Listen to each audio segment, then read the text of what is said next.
After age 60, many couples begin to notice changes in intimacy. Subtle shifts in desire, differences in energy, a change in the way closeness feels. And for most people, nobody ever explained that this was coming. Nobody told them what to expect. And nobody told them that what they are experiencing is not a warning sign. It is a natural transition.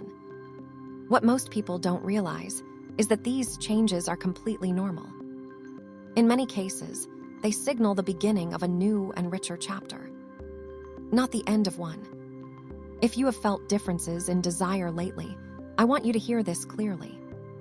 You are not alone. If closeness feels different than it used to, you are not alone. If you have quietly wondered whether something is wrong with you or your relationship, you are not alone.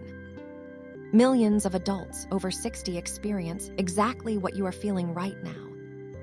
Millions of couples carry the same quiet worries, the same unspoken questions, and yet almost none of them talk about it openly, because nobody created a space where they felt safe to do so. This channel is that space. This video is not about decline. It is not about loss. It is about understanding what is happening inside your body, your relationship, and your mind, so that instead of fear, you feel clarity. Instead of shame, you feel informed. And instead of distance, you and your partner feel even more connected than before. What you are experiencing is part of healthy aging. Let us talk about why. Physical changes, what is happening inside your body. To understand why intimacy changes after 60, we need to start with the body. Because once you understand the biology, so much of what you have been experiencing will make complete sense. The most significant driver of these changes is hormones. For women, the years following menopause bring a sustained decline in estrogen. Estrogen is not just a reproductive hormone. It plays a critical role in maintaining the health of body tissue. It regulates moisture and lubrication. It supports mood stability. And it keeps the nervous system responsive to touch and sensation. When estrogen levels fall, the body responds physically, not emotionally. Dryness, increased sensitivity to pressure, and a longer time to feel aroused are all direct biological responses. They are not signs that something has gone wrong. They are signs that your body is changing. For men, the picture is similar. Testosterone begins a gradual decline from around age 30 onward. But by age 60, those cumulative changes become more noticeable. Lower testosterone can mean less spontaneous desire, a longer refractory period, more time needed between intimate encounters, and sometimes changes in physical response. This is biology. This is the body adapting. This is not failure. Beyond hormones, circulation plays a major role.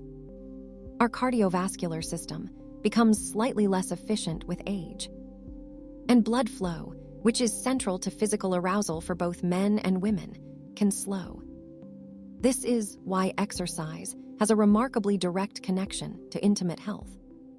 Even a daily walk makes a measurable difference. There is also the factor of the nervous system. As we age, nerve sensitivity can shift. What used to feel a certain way may feel different now. This is not loss, this is change. And change, when approached with curiosity rather than anxiety, opens new doors. Think of it this way. Your body is not giving up on intimacy. Your body is asking for a different rhythm. A slower pace, more time, more presence, more intention. And when couples learn to meet that new rhythm rather than resist it, something unexpected often happens. Intimacy becomes more meaningful, not less. Emotional and relationship factors. Intimacy has never been purely physical. Even in our younger years, the emotional dimension of closeness was always at least as important. The sense of safety, of being truly seen, of trusting another person with your vulnerability. After 60, that truth becomes impossible to ignore.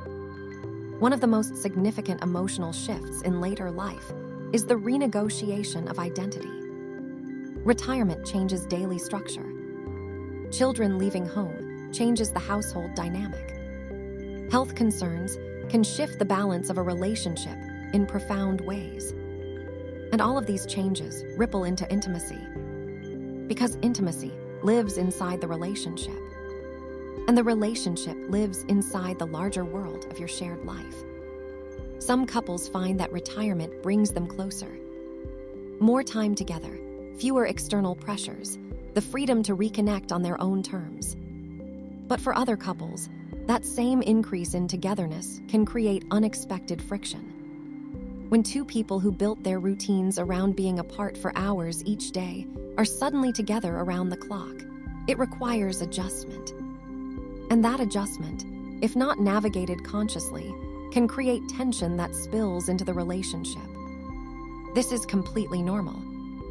It does not mean your relationship is failing. It means your relationship is evolving. And evolution requires communication. Confidence is another enormous factor. For women, the physical changes of aging can sometimes affect how they feel about their bodies. For men, changes in physical response can trigger feelings of inadequacy or embarrassment. Both of these experiences are deeply common, and both are deeply addressable. The first step is simply naming them. Saying out loud to your partner, "This is what I am feeling. This is what I am afraid of. Can we talk about it?" Research consistently shows that couples who maintain open, honest conversations about intimacy report significantly higher satisfaction in their relationships. Into their 70s, into their 80s. The conversation itself is an act of intimacy. Starting it is often the hardest part, but it is always worth it. Many couples in their 60s and 70s report that their emotional intimacy is the strongest it has ever been. The urgency and self-consciousness of youth has faded. What remains is something quieter and more profound. Intimacy after 60 often becomes less about performance and more about presence. And presence, it turns out, is what most of us were searching for all along. Medications and lifestyle, the factors most people never consider. Here is something that very few people talk about openly, but it has an enormous impact on intimacy after 60. Medications. The majority of adults over 60 are taking at least one prescription medication. Many are taking several, and a significant number of the most common medications prescribed to older adults can directly affect desire and intimate functioning.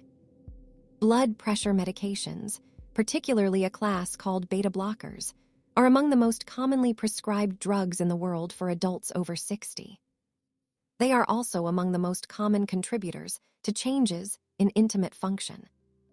For both men and women, antidepressants, particularly the class known as SSRIs, are well known to affect libido and physical response. Many people taking these medications are never told about this side effect, or are told but given no guidance on how to manage it. If you are on an antidepressant and have noticed changes in your intimate life, this connection is worth exploring with your doctor. Even antihistamines, which many adults take regularly for allergies or sleep, can contribute to dryness and reduced sensitivity. Because they work by drying out mucous membranes throughout the body, not just in the sinuses. The message here is not to stop taking your medications. Please do not do that without speaking to your doctor first. The message is to have an informed conversation with your healthcare provider. Because there are often alternatives, adjustments in timing, or complementary approaches that make a real difference. Timing matters more than most people realize. Something as simple as shifting when you take a medication can sometimes meaningfully change how you feel later in the day. Morning instead of evening, or vice versa. Always discuss changes with your doctor, but know that this is a legitimate and often overlooked variable. Beyond medications, lifestyle plays a more powerful role than most people give it credit for. Sleep is one of the most significant factors. Chronic poor sleep suppresses testosterone in men, and disrupts hormonal balance in women. It reduces energy. It lowers mood. It narrows emotional availability, all of which directly affect intimacy. Prioritizing consistent, quality sleep is not a luxury. It is a health intervention. Diet plays a role too. A Mediterranean-style diet, rich in whole foods, healthy fats, lean protein, and antioxidants, has been shown to support cardiovascular health and hormonal balance in older adults. And exercise. A single daily walk, even 20 or 30 minutes, improves blood flow. It supports hormone regulation. It lifts mood. It reduces stress. And it builds the physical confidence that contributes to feeling good in your body. It is one of the most evidence-based interventions for intimate health that exists. And it costs nothing. Myths versus reality. Let us address some of the most persistent and damaging myths about intimacy after 60. Because these myths cause real harm.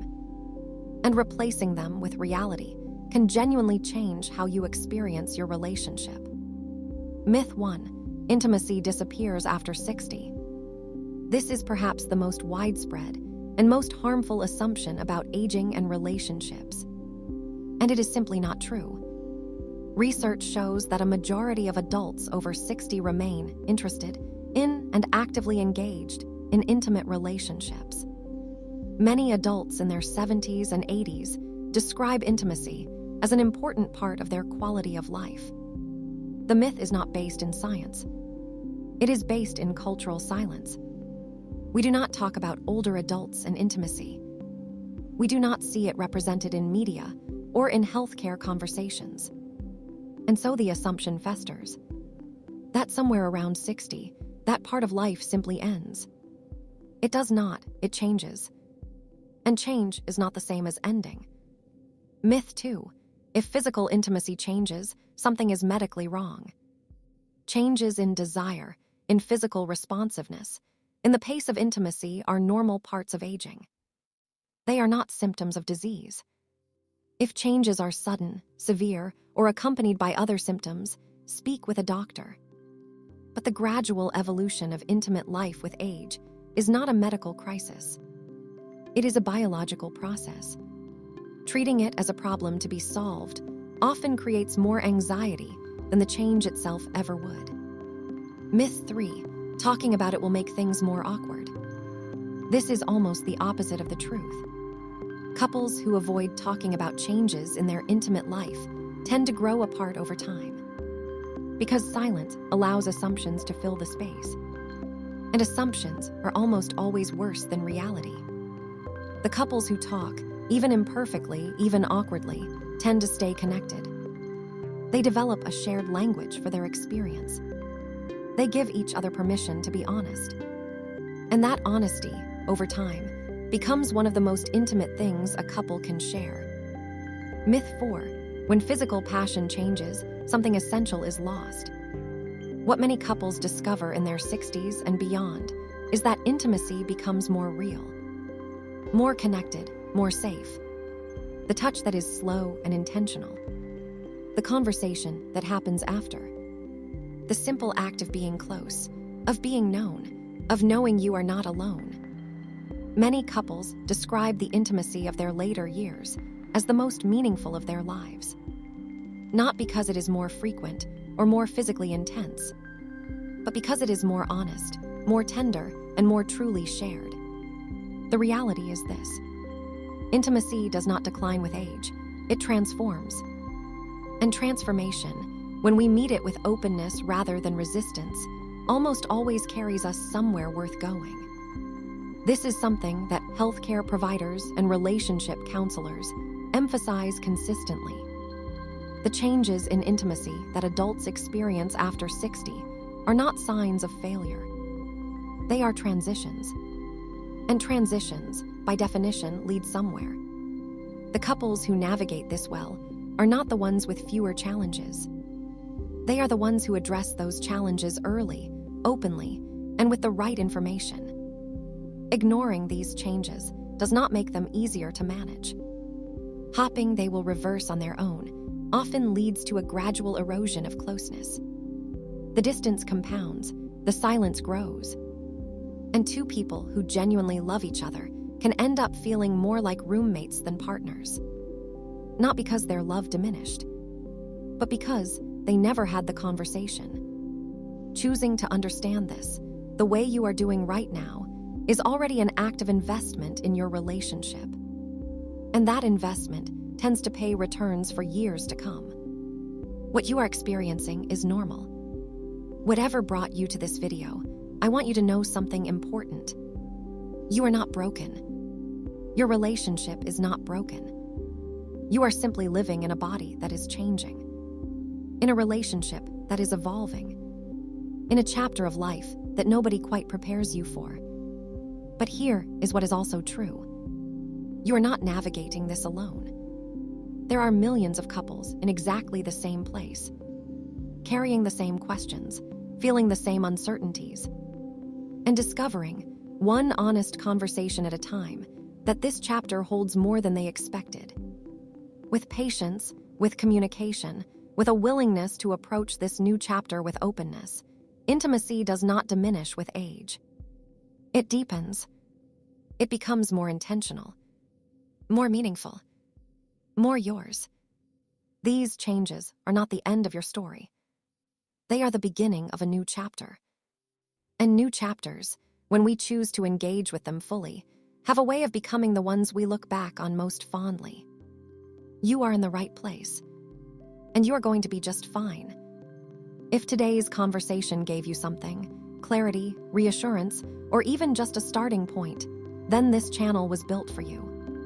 Here at Golden Years Wellness and Intimacy, we believe that the years after 60 deserve honest, compassionate, and truly useful information. About health, about intimacy, about the kind of connection that makes life worth living. If that resonates with you, consider subscribing. It is a simple way to stay part of this community and to make sure you never miss a conversation worth having. Thank you for spending this time with us. Take good care of yourself and of each other.